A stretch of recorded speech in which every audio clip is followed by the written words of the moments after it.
ఇంత బతుకు బతికి ఇంటి వెనక నూతిలో పడ్డట్టు ఈ మాట బెజవాడకు సరిగ్గా సరిపోతుంది. ఇప్పుడు బెజవాడ చరిత్రలో ఇంతమంది ప్రజలు వరద దెబ్బకు రోడ్డున పడిన పరిస్థితి ఎన్నడూ లేదు. బుడమేరు ఇప్పుడు కష్టాల మేరు, కన్నీటి మేరు, విషాద మేరు. ఉమ్మడి ఆంధ్రప్రదేశ్కు ఆర్థిక రాజధానిగా, దేశంలోనే ఆటోమొబైల్ పరిశ్రమకు కీలక ప్రాంతంగా, దేశ రైల్వే వ్యవస్థకు గుండెకాయ లాంటి ప్రాంతంగా పేరు తెచ్చుకున్న బెజవాడ ఒక వాగు దెబ్బకు అల్లాడిపోయింది. బతుకు జీవుడా అంటూ లక్షల మంది ప్రజలు వరదలో బురదలో పరుగులు తీశారు.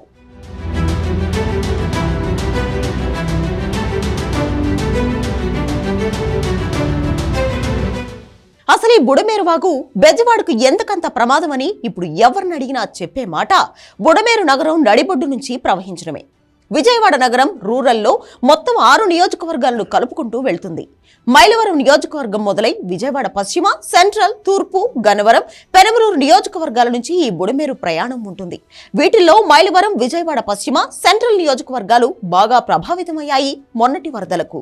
కృష్ణా నదితో పోల్చడానికి కూడా బుడమేరుకి స్థాయి లేదు. ప్రకాశం బ్యారేజ్ కాలువలతో సమానం. తల్లి చేసిన నష్టం కంటే పిల్ల చేసిన నష్టం ఎక్కువ అన్నట్లు ఇటీవల కృష్ణానదికి ఎగువ నుంచి వచ్చిన వరద 11,50,000 క్యూసెక్కులు. రెండవ ప్రమాద హెచ్చరిక జారీ చేసిన తర్వాత మునిగినవి 3-4 ప్రాంతాలే. అది కూడా కృష్ణానదికి ఆనుకుని ఉన్న ప్రాంతాలు. కానీ 75,000 క్యూసెక్కులతో విరుచుకుపడిన బుడమేరు వాగు దెబ్బకు మునిగిన ప్రాంతం బెజవాడలో 35-40%.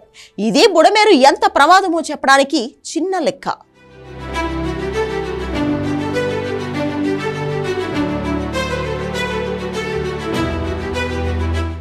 అసలు ఈ బుడమేరు ఎక్కడ పుట్టింది? బుడమేరు వాగు మైలవరం కొండల్లో పుట్టిన ఒక చిన్న వాగు. ఆగిరిపల్లి, కొండపల్లి అనే 2 కొండల మధ్యలో పుట్టింది.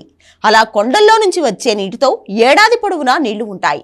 ప్రతి ఏటా 10,000 నుంచి 11,000 క్యూసెక్కుల నీరు ఈ వాగులో ప్రవహిస్తుంది. 2005లో వచ్చిన వర్షాలకు ఈ వాగులో 75,000 క్యూసెక్కుల నీరు ప్రవహించింది. అప్పుడు కూడా విజయవాడ ఇబ్బంది పడింది. కానీ ఈ స్థాయిలో కాదు. ఈ వాగు ప్రయాణంలో చాలా మెలికలు ఉంటాయి. బుడమేరు వాగులో పడవలో ప్రయాణిస్తే ఆ మలుపులకు మనకు ఘాట్ రోడ్లో ప్రయాణించే అనుభూతి కలుగుతుంది. వర్షాలకు నీరు పెరిగినప్పుడు ఆ మలుపులు తిరిగే సమయంలో ఇళ్ల మీద వరద పడుతుంది. ఆ పడడం అనేది ఆక్రమణల కారణంగా ఎక్కువైపోయింది. విజయవాడ నగరంలో ఒకప్పుడు 200 మీటర్ల వెడల్పు ఉండే బుడమేరు వాగు ఇప్పుడు 100 మీటర్ల వెడల్పే ఉంది. అలా చాలా ప్రాంతాన్ని ఆక్రమించారు. అందుకే నీరు తన దారి వెతుక్కుంటూ ఇళ్లలోకి వెళ్లిపోయింది.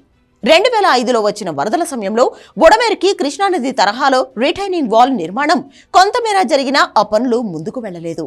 ఇప్పుడు ముంపుకు గురైన సింగనగర్ ప్రాంతంలో వాగు వెడల్పు చాలా పెద్దది. కానీ అక్కడ చాలా మంది ఆక్రమించేశారు. బుడమేరు సామర్థ్యం పెంచాలని ప్రభుత్వం భావించింది. 11,000 క్యూసెక్కుల సామర్థ్యం ఉన్న వాగు ప్రవాహాన్ని 17,000 క్యూసెక్కులు చేయాలని చూశారు. కానీ అంతకు 140% ఎక్కువ వరద వచ్చింది.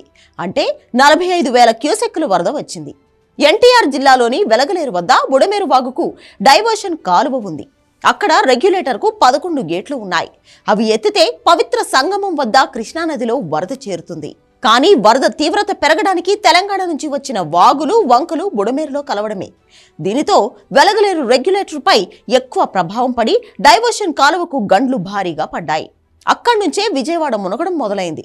కవలూరు దగ్గర నుంచి రాయనపాడు మొదలుకొని జక్కంపూడి, వైఎస్ఆర్ కాలనీ, వాంబే కాలనీ సహా పలు ప్రాంతాల్లో భారీగా వరద వచ్చేసింది. ఇప్పుడు 3 గంటలను ఆర్మీ సహకారంతో పూడ్చారు. అయితే బుడమేరుకి వరద మళ్లీ పెరిగితే విజయవాడకు ముప్పు ఉంటుంది.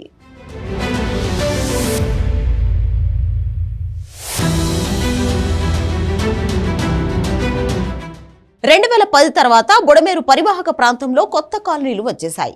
అతి తక్కువ ధరకు అపార్ట్మెంట్లు కొనుక్కున్నారు చాలా మంది. అవన్నీ బుడమేరులో ఆక్రమించి కట్టిన నివాసాలే. చాలా మందికి అవి ముంపు ప్రాంతం అని కూడా తెలియదు.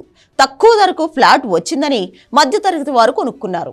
2010 తర్వాత బుడమేరుకు వరద వచ్చుంటే వాళ్లకు ఒక అవగాహన ఉండేది. ఇక యూటర్నింగ్ ప్రాంతాలు బుడమేరుకి ఎక్కువ. విజయవాడ నగరం రూరల్లోని నిడమానూరు ప్రాంతాల్లో అవి ఎక్కువగా ఉంటాయి. అక్కడ ఎక్కువగా ఆక్రమణలు జరిగాయి.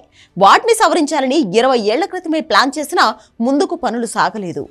మంచినీటి సరస్సైన కొల్లేరులో కలిసే బుడమేరు వాగు ఆక్రమణలు తొలగించి వాగు విస్తీర్ణం పెంచకపోతే మాత్రం ఇంతకంటే ఎక్కువ ప్రమాదాలు రావచ్చు.